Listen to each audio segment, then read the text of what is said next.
Machado laces it in the air to deep left. This one gonna go! Coming up, we'll recap the last Padres game, preview today's starting pitching matchup, give you our keys to the game. Plus, we'll hear from manager Craig Stammen. From the Padres Radio Network, here's Sam Levitt. San Diego Padres baseball coming up on 97.3 The Fan and the Padres Radio Network. As today the Padres take on the Toronto Blue Jays in the first game of a 3-game series. Our starting pitching matchup today for the Blue Jays right-hander Shane Bieber and for the Padres left-hander J.P. Sears. Hi again, everyone. Sam Levitt with you from inside the Western Metal Building here at Petco Park. First pitch coming up at 6:40 p.m. as the Padres continue this 7-game homestand right before the All-Star break. Coming up in the next 50 minutes, we have a lot to do. You'll hear from Padres manager Craig Stammen. You'll hear from tonight's starting pitcher J.P. Sears in just a little bit. We also hear from current Blue Jay and former Padre Dylan Cease, and we check in with Padres radio voice Jesse Agler in just a little bit. But first, it's time to set the table, brought to you by Fraser Farms Market. Set your table with the highest quality of natural and organic products from Fraser Farms Market, a San Diego original since 1971 with 3 locations, La Mesa Vista and Oceanside, and at FraserFarmsMarket.com. Padres entered today 46-47. They just split a 4-game series against the Arizona Diamondbacks, losing the final game of that series last night. Padres entering today 5.5 games back of a wild card spot in the National League. So the Padres have some work to do as they approach the All-Star break. Meanwhile, the Blue Jays, after going to the World Series a year ago, coming so close to winning the World Series a year ago, they entered today's game 44-49. They just took 2 of 3 in San Francisco. Today, the Blue Jays look to win 3 consecutive games for only the second time since the end of May. Even sitting 5 games below 500, the Jays are just 2.5 games out of a wild card spot in the American League. The Blue Jays, again, came just 2 outs away from winning the World Series last year, a Game 7 they unfortunately will never forget in Toronto. In fact, the guy who gave up the go-ahead home run in extra innings in that Game 7 to the Dodgers, to Will Smith, that is the guy on the mound today for Toronto, right-hander Shane Bieber. Well, J.P. Sears making the start for the Padres. It's been up and down for J.P. so far in 3 starts so far with San Diego in the major leagues this season, but that last one really good in LA. 5 shutout innings, gave up just 1 hit. Here was J.P. Sears earlier on his mindset after coming back to the major leagues following his start to the year at AAA. The biggest thing here is that, last year I just, was trying to do too much as far as trying to get good results, right? It's a long game, every game, especially being a starting pitcher out there. You got to go out there and make a lot of good pitches. So my focus really this year and this last couple of days has really been like pitch by pitch, really just trying to focus on what I can control, not worry about the outcome, even though it matters a lot, just worrying about controlling that one pitch, that one at bat while I can. And I think that you ask a lot of starters that helps you get deeper in the game, helps you kind of simplify the game and not try too hard and like what you want to accomplish, just try and do what you can control. Speaking of mindset, out of spring training, you were competing for a spot. You get optioned down to AAA to start the year. What was your mindset not making the club and having to go down to AAA, knowing that at some point you'd probably you'd be needed up here in some capacity? Yeah, obviously, it's challenging at first. Not that I thought that I'm ever too good for any level. It's just, I do feel like I belong here and I feel like that I can compete at this level. So just like I said, not trying to worry too much about the results. I obviously didn't have like amazing results this year in AAA. I feel like I threw the ball not great at the beginning of the year. And then I kind of the last month and turned it around and just still been getting some bad luck here and there. So I reiterate what I said is like really is just about, zoning in on what I need to focus on every day. And that's just my work and controlling the game and, controlling that at bat. And I think that, you can't worry about trying to get out of the inning with a runner on first base with 1 out. You got to get the next hitter out and then get the next hitter out. Right. So doing a little too much of that early on this year, but really the last month or so, I feel like I've really been focusing on the right things. That was today's starting pitcher, J.P. Sears, inside the Padres clubhouse. Sears getting ready to make his 4th start of the season for San Diego here today, with first pitch again coming up at 6:40. Padres splitting the 4-game series against Arizona, and now they flip the page to this series against Toronto. Let's go inside the Jerry Coleman Broadcast Center. Let's take a trip up to the Padres broadcast booth for a deep dive on today's matchup with Jesse Agler in our Padres game preview on the Padres Radio Network. Well, Jesse, we just heard from JP Sears before he makes this start here today. Been up and down for JP, but certainly two of the starts against Atlanta and LA in particular, they were pretty impressive. What has been your impression of JP Sears in the major league so far here in 2026? You know, I think we're starting to see some of what he has done in the past when he's had success. And, you know, you go back and you look at JP Sears' career, there have been times when he's done really good work at the major league level. And so, you know, to see that happening now, you kind of go back and say, all right, this is the guy that did it with the A's. I mean, this is, you know, kind of the version of JP Sears the Padres probably thought they were trading for last year. And obviously, you know, Mason Miller was the centerpiece of that deal, but JP Sears was not just a throw-in. It wasn't just a guy because the Padres wanted an extra piece, you know, in that transaction. It was a guy they thought could give them valuable innings out of the rotation, and that's based upon what he had done previously. So, you know, I think just, you know, getting comfortable, continuing to work, and, you know, work through some things, I'm sure. But, you know, this is, you know, that version of JP is the guy that has, you know, thrown a lot of innings for the A's over the last however many years. Let's focus on the Blue Jays for a second, because if you haven't been paying attention to Toronto this year, you might just, you know, think coming to the ballpark today, okay, this team came so close to winning the World Series last year. This is a really tough team, and no doubt they've got a lot of talent still, Jesse, but it's a team that comes in 5 games below 500 that is still very much trying to find its footing here in 2026. Your thoughts on the Jays coming in? Yeah, I mean, pick up a mirror, right? You know, I mean, Padres and the Blue Jays, you could have pretty much an identical conversation about the two teams, and very similar to the conversation we just had about the Diamondbacks for the last 4 days. You know, just not getting the kind of offensive production you would have thought you were going to get out of this lineup. And you mentioned it, you know, they're 5 games under 500. Now, the American League, very, very weak right now. So despite the fact that they've got a worse record than the Padres, they're only 2.5 games out of a wild card spot. Padres are 5.5 games out of a wild card spot, despite the fact that they're only a game under 500. But, you know, they find themselves in a very, very similar position that the Padres do in terms of like, all right, these next few weeks are going to be extremely interesting as it relates to the trade deadline. You know, is it going to be a buy? Is it going to be a sell? Is it going to be something kind of in the middle?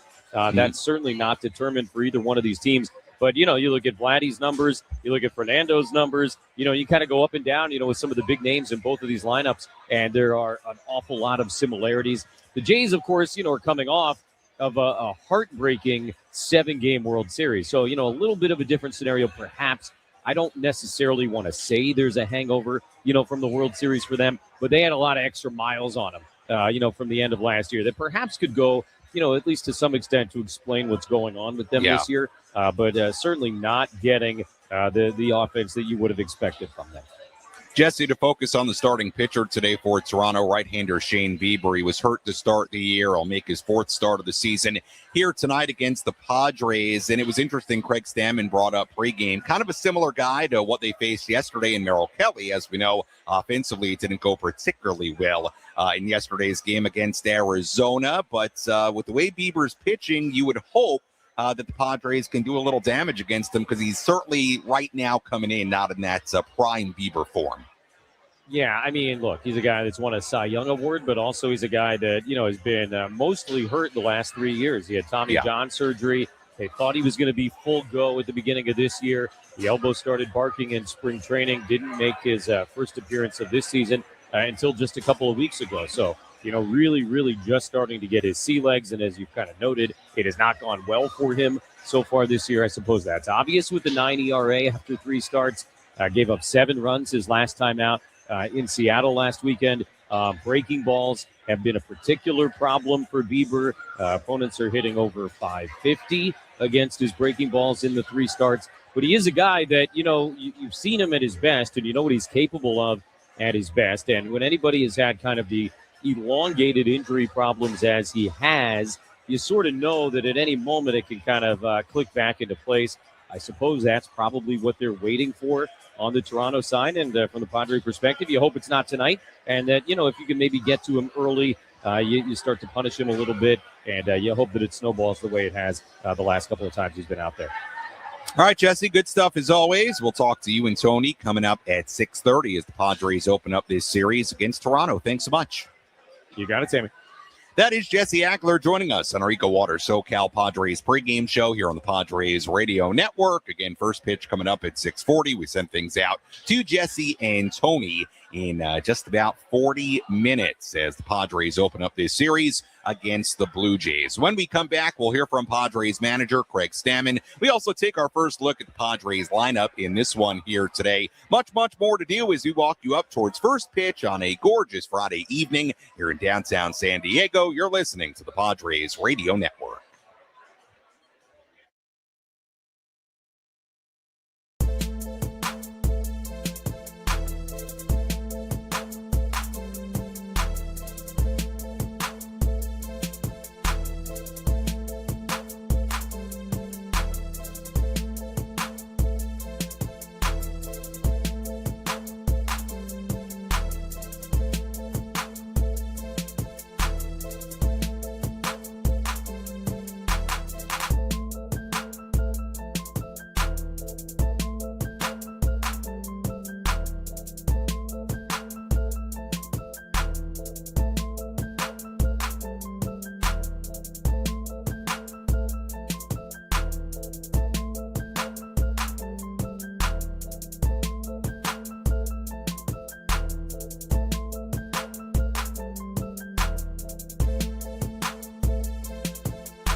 Our EcoWater SoCal Padres pregame show continues here on the Padres Radio Network. Sam Levitt with you inside the loft here at the Western Metal Building at Petco Park. First pitch is coming up at 6:40 p.m. Series opener between the Padres and the Toronto Blue Jays. As always, our pregame coverage brought to you by EcoWater SoCal, keeping it soft since 1925. Visit EcoWaterSoCal.com or call 760-350-3338. That's 760-350-3338.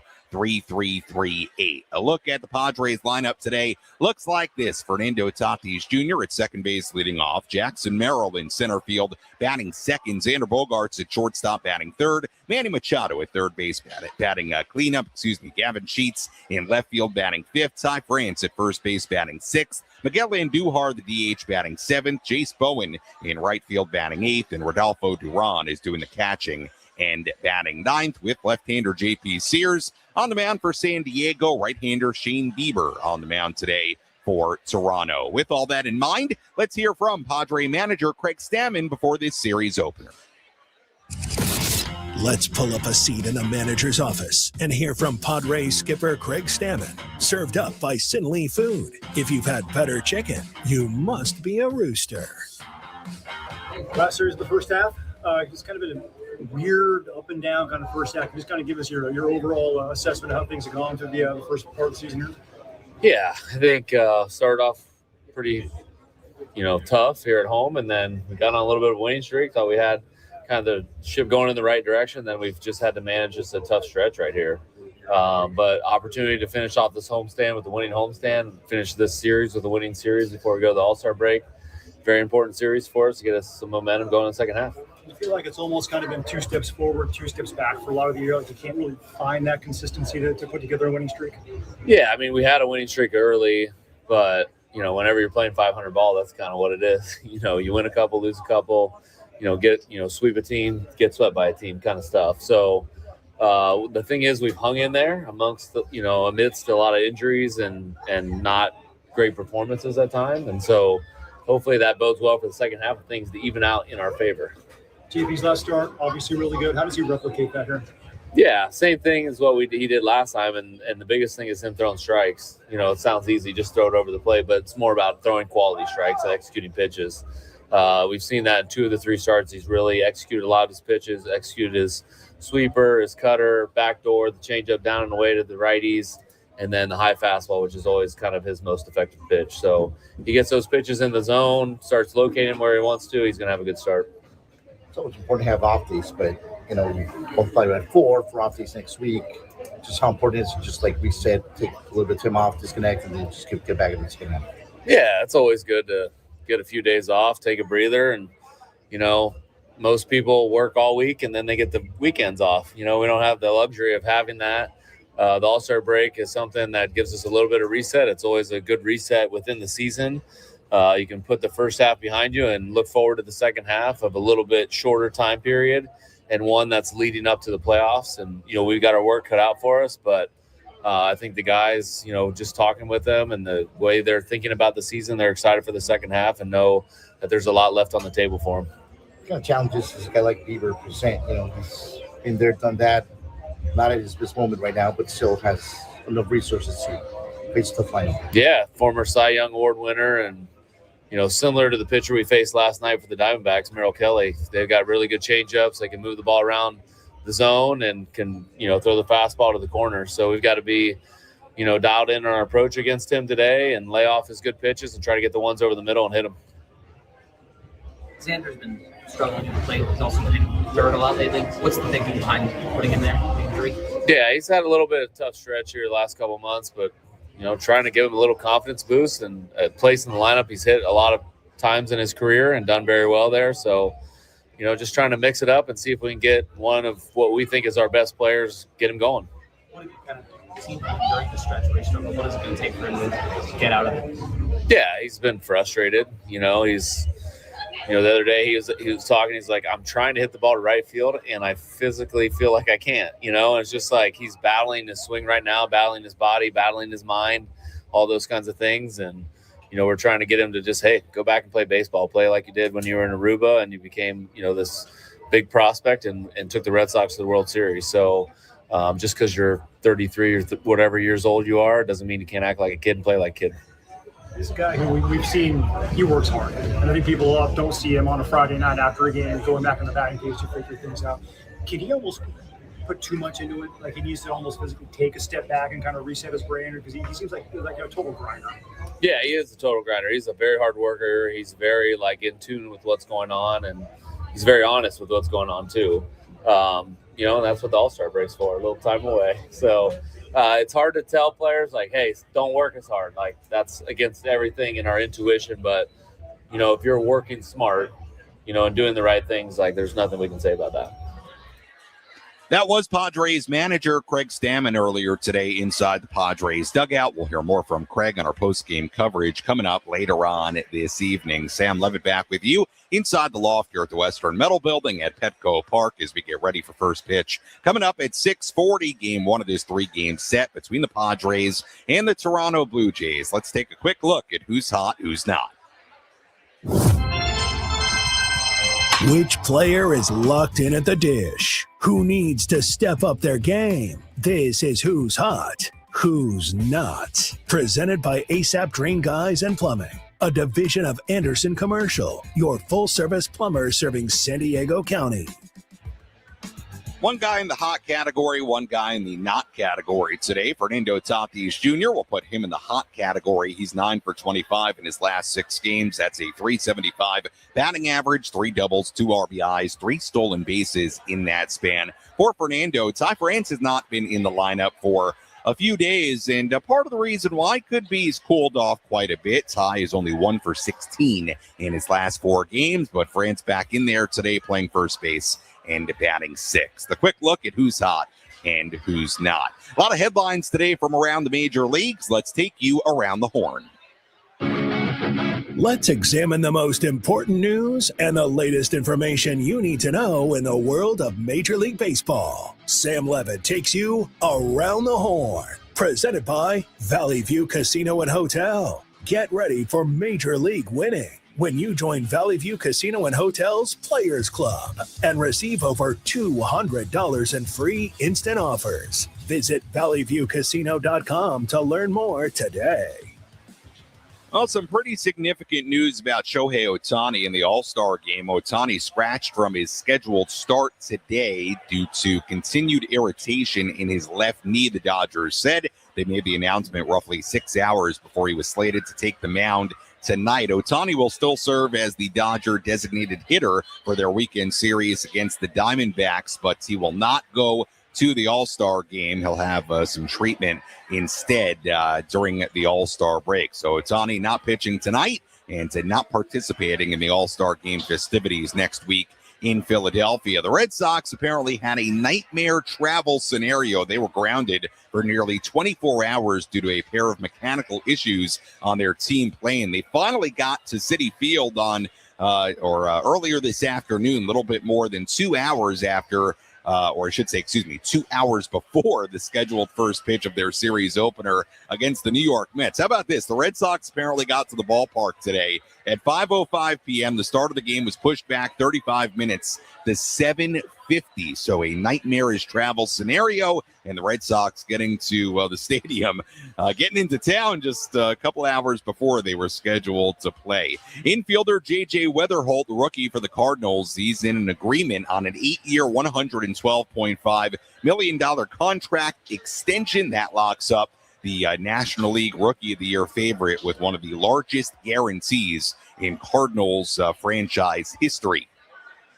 We have some more home run derby news, and I think some good news. Veteran Philly slugger Kyle Schwarber will be participating in the home run derby in Philly on Monday night. He joins Bryce Harper, Wilson Contreras, Jack Caglione, Junior Caminero, Jordan Walker, and Ben Rice, who will all be part of the competition. So 2 Phillies in there in Philadelphia, Harper and Schwarber. The Mets are putting Mark Vientos on the IL. We told you about that yesterday, that he had fractured his right hand. He will be out apparently 6 to 8 weeks. That was the timetable given by the Mets today. Third baseman Ke'Bryan Hayes was activated off the injured list by the Cincinnati Reds before their game today against the Cubs. The Reds putting Matt McClain on the 10-day IL due to a left calf strain. 2-time Cy Young Award winner Jacob deGrom will apparently miss his next scheduled start for the Rangers and won't be immediately available after the All-Star break because he is dealing with a glute and hip strain. Still TBD on if deGrom will be put on the IL or not. And finally, the Royals activating first baseman Vinny Pasquantino from the IL earlier today after he missed more than 3 weeks with a fractured right hamate bone. And that is a look at some of the headlines from around the major leagues as we go through the action on this Friday night around the majors. We'll have a full look at the out-of-town scoreboard coming up a little bit later. When we come back, you'll also hear from former Padre and current Blue Jay Dylan Cease. Dylan nearly threw his second no-hitter on Wednesday in San Francisco, had it broken up in the 9th inning. And as you'll remember, Cease threw the second no-hitter in Padre history back in 2024. So we catch up with Dylan Cease when we come back, and much, much more to come as we get you ready for first pitch coming up at 6:40 here at Petco Park on the Padres Radio Network.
Our EcoWater SoCal Padres pregame show continues here on the Padres Radio Network. Sam Levitt with you inside the loft here at the Western Metal Building at Petco Park. First pitch is coming up at 6:40 between the Padres and Blue Jays. Left-hander J.P. Sears on the mound for the Padres. Right-hander Shane Bieber on the mound for Toronto. We'll hear from former Padre and current Blue Jay Dylan Cease in just a little bit. But right now, let's update you on the injuries for both the Padres and the Jays. Who's in? Who's out? This is the Bada Fulkerson Injury Report, presented by San Diego's Bulldog Injury Attorneys, who hope you're never in an accident. But if you are, make Bada Fulkerson the first call you make. Hit them up 24/7 at badafulkerson.com. Well, as you probably know, Padres have a lot of guys on the IL right now. Samad Taylor, the latest to hit the IL with a right oblique strain, we found out earlier this week. He was sent for further testing to determine the grade of the strain. Now, the hope was it was not that serious. Right-hander Jeremiah Estrada still on the IL with right knee inflammation. He has resumed throwing bullpens. David Morgan on the IL with left knee inflammation. Last weekend, Randy Vasquez put on the IL with a right ankle contusion. Freddie Fermin with a head contusion. You have Jason Adam on the IL with a right shoulder strain. And then you got Giolito, Pavetta, Musgrove all working their way back, dealing with various elbow issues. And so hopefully those guys will be back as soon as possible. As far as the Blue Jays, the most recent injury updates for them, Max Scherzer is on the IL with back spasms, went on the IL in mid-June. He'll make his next rehab start with AAA Buffalo, and we'll see when he gets back to the major leagues. Blue Jays also missing outfielder Addison Barger. He's been on the IL since May with right elbow inflammation and a back stress reaction. And that's a look at some of the injuries for the Blue Jays and the Padres and the latest as they begin this 3-game series on this Friday evening here in downtown San Diego. Let's take a full look at the out-of-town scoreboard. Let's take a trip around the bigs to highlight the scores that matter most with our out-of-town scoreboard. Presented by Jensen Premium Beef Patties. Always a hit for grilling. We take a look at the out-of-town scoreboard on this Friday. We have a bunch of games going on right now. Tigers lead the Phillies 10-2 in Detroit in the 9th inning. The Yankees lead the Nationals 1-0 in D.C. in the 2nd. The Royals and the Orioles are tied at 3 in the 8th inning in Baltimore. The Reds lead the Cubs 1-0 in Cincinnati in the 7th. Cardinals ahead of the Marlins 3-2 in Miami in the 8th inning. Mariners trail the Rays 6-2 in the 7th inning in Tampa Bay. The White Sox lead the A's 4-0 in Chicago in the 6th. The Red Sox ahead of the Mets 2-1 in New York in the 4th inning. Rangers ahead of the Astros 2-0 in Arlington in the 4th. The Angels lead the Twins 2-1 in Minnesota in the 4th inning. Braves and the Cardinals, they are scoreless and now in a rain delay in the 4th inning in St. Louis. Couple of games, or I should say actually one other game yet to begin. The Rockies and the Giants at 7:15 in San Francisco. You know what? I was wrong. Couple of games yet to begin. Rockies and the Giants in San Francisco at 7:15. Diamondbacks and the Dodgers in LA at 7:10. We did have one rain out earlier today. Brewers and the Pirates in Pittsburgh. That was rained out. They will make that game up as part of a doubleheader tomorrow. And that is a full look at the out-of-town scoreboard on this Friday. We'll have much more on all those games coming up on our post-game coverage later on this evening. Well, of course, Dylan Cease spent the last 2 seasons with the Padres. That was after he was traded from the Chicago White Sox to San Diego right before the season started in 2024. You might remember the story. The trade happened right before the Padres got on the plane to begin the season in South Korea. Cease would end up going to Korea with the team. It was a whirlwind of a time, and then he would spend 2024 with the Padres, 2025 with the Padres, 2024, very, very good, 3.47 ERA in 33 starts. Certainly last season, it was up and down, a 4.55 ERA in 32 starts. And so far this season with Toronto, he has been really good, and he'll be an all-star this season in the American League. A 2.56 ERA in 17 starts. He leads the American League with 148 strikeouts, 98-plus innings, signed a massive deal with the Blue Jays in the offseason for 7 years and $175 million. I caught up with Dylan Cease alongside some reporters earlier today. Have a listen. Dylan, how's it feel to be back at Petco Park in San Diego? Yeah, it feels good. I mean, San Diego is everything I remember, which is pretty much perfect. So it's been cool catching up with everybody. And yeah, this place is amazing. Anybody in particular you were looking forward to seeing? Man, I mean, everybody, Ruben, Joe, Nick, Michael, I mean, everybody really. It's they have a really good group of guys over there. You get traded to San Diego before 2024, kind of a wild experience. You end up going to Korea with the team right after that. 2 seasons, 90-win seasons, 2 playoff appearances. How do you reflect on your time as a Padre? Man, a lot of positive notes. I wish I performed better last year, but gave it my all. There was a lot of fun times and positive notes in there, but I don't know. I mean, we didn't win the World Series, which is the ultimate goal. So yeah. I mean, I feel very grateful I got to play for the Padres. Like I said, I mean, I love San Diego. It's hard not to love San Diego. So it's a lot of positive memories. It seemed like when you played here, you did really sort of take in the experience of being in Southern California. I think you lived with Joe for at least part of it. It seemed like you did really enjoy that part of being a Padre, just enjoying San Diego. Yeah, I mean, how could you not? Honestly, I mean, this place is San Diego is definitely one of a kind for sure. Do you guys have any talks in free agency about possibly coming back here? I don't think so. Yeah, I don't think there was anything. You were catching up with a lot of guys. What was that like, just to reconnect and talk and you talk to them? It was good. I mean, I got to spend a lot of time with those guys.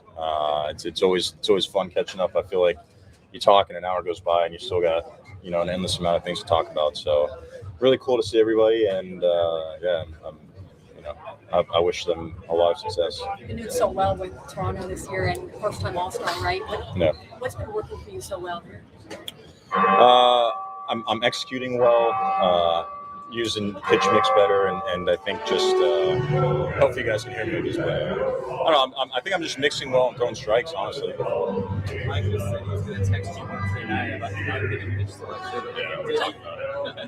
Yeah, we had a conversation about it when I ran him through my logic. It's easy to look back and second guess. It's very easy, especially when you're sitting on the couch watching. It's very easy to go, but yeah, we talked about it a little bit. Michael's a smart man, Michael's a smart man. Is there any one moment that stands out the most above you, like your time with the Padres? I mean, it's easy to say the no-hitter, but I really feel like it's a lot of like the little things, like just living around here, and I like the community a lot. It's a lot of really good people around here. It's just such a unique place. It's everyone's happy. I feel like everyone's into fitness and everyone's doing their thing out here. So, no, the biggest thing would just be I think just it was really great to get to just live here. So on the field a lot of positive things happen. The no hitter, stuff like that. But I think just living here was special. You watched the bullpen session for the Padres? I watched it in Knicks, yeah. I walked over to watch Knicks a little bit. He looks good. Yeah, he looks good. Michael's working on some things. I'm not going to give away his secrets, but he looked good too. Dylan, were you bummed that there weren't any contract talks? Did you want to stay here? You were just happy with whatever the journey was? I don't know if I would say bummed. I feel like I kind of understood, and like, I don't know. I don't think I helped myself with how I pitched last year either. So, no, I wasn't really bummed. That's just part of the game, part of the business, and no hard feelings or anything. I mean, like I said, I really do love San Diego a lot. So this place is special. I feel very grateful I got to play here, and it's always going to be cool coming back. Hey, Dylan, with Ruben in particular, how would you quantify the impact that he's had on your career? Yeah, I mean, he taught me the sweeper. Like I said last year, unfortunately I didn't perform very well for him, but it's always good having him in your corner. He works hard. Their whole staff, honestly, is great. So, just having competent people looking out for you and having your best interests at heart is really great.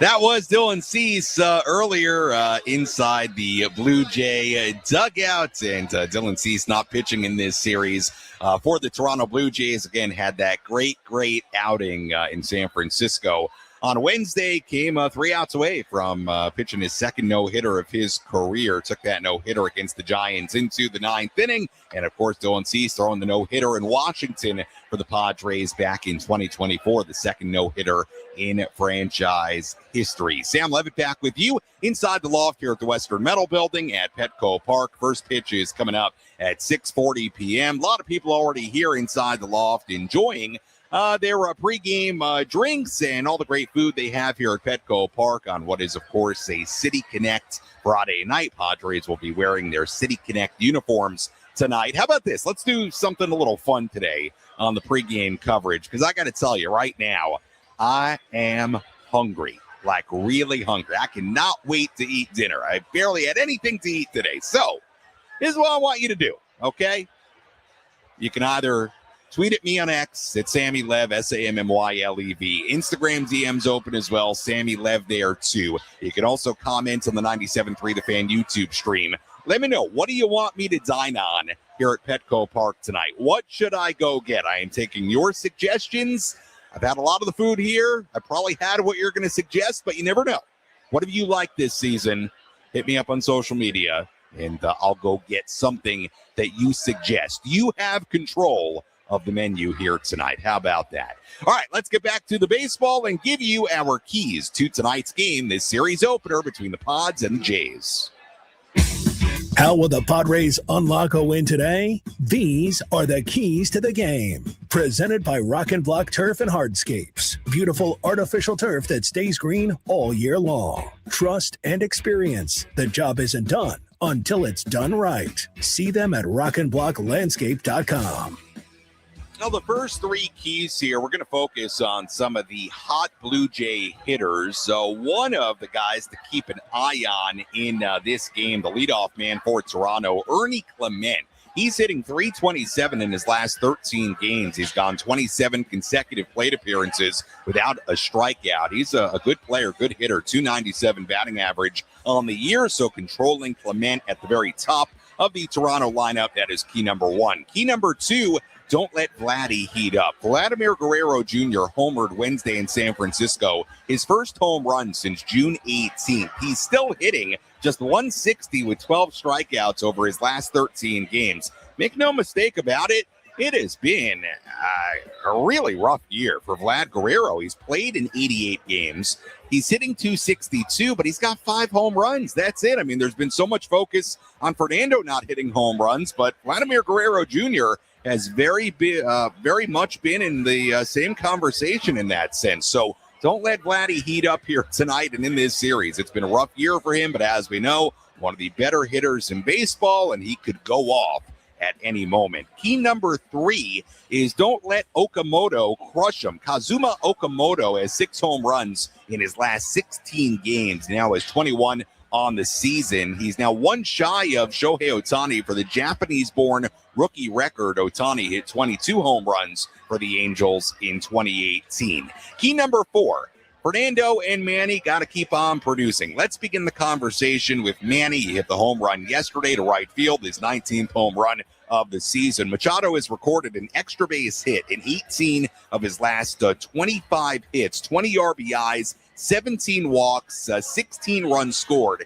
in that span. And as you know, the average for Manny, it's low. It is 193 coming in, but he does have the 19 home runs. Again, when he collects his hits, they've been for extra bases a lot of the time, and the home runs right on pace with where he is at in his career, usually around this time of year. Fernando Tatis Jr. has reached base safely in 30 of his last 32 games, batting .306 with 13 multi-hit games in that span. Getting production from Manny and Fernando, certainly a big key in this series opener against the Blue Jays. And that's a look at our keys to today's game. When we come back, we dive even deeper into today's starting pitching matchup between Shane Bieber and JP Sears. Much more to do. We send things out to Jesse and Tony in just about 8 minutes right here on the Padres Radio Network.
Padres baseball coming up here on 97.3 The Fan and the Padres Radio Network. We send things out to Jesse and Tony in 5 minutes. First pitch coming your way at 6:40 as the Padres begin this 3-game series against the Toronto Blue Jays. Let's tell you what to watch for in tonight's game. What's the one thing Sam Levitt will be keeping his eye on in today's game? This is What to Watch For, presented by Genesis Home Improvements, San Diego's trusted painting, roofing, and window company. Save 15% today on a new beginning for your home. Visit GenesisHomeImprovements.com. What to watch for in this one? Can the Padres play good defense today? And that is a point I bring up because of sort of a bit of a weird note here, but I think it's an interesting note. Blue Jays hitters rank first among American League teams in road strikeout rate. They're also ranking second in road contact rate. So on the road in particular, the Blue Jays put the ball in play. They do not strike out a lot.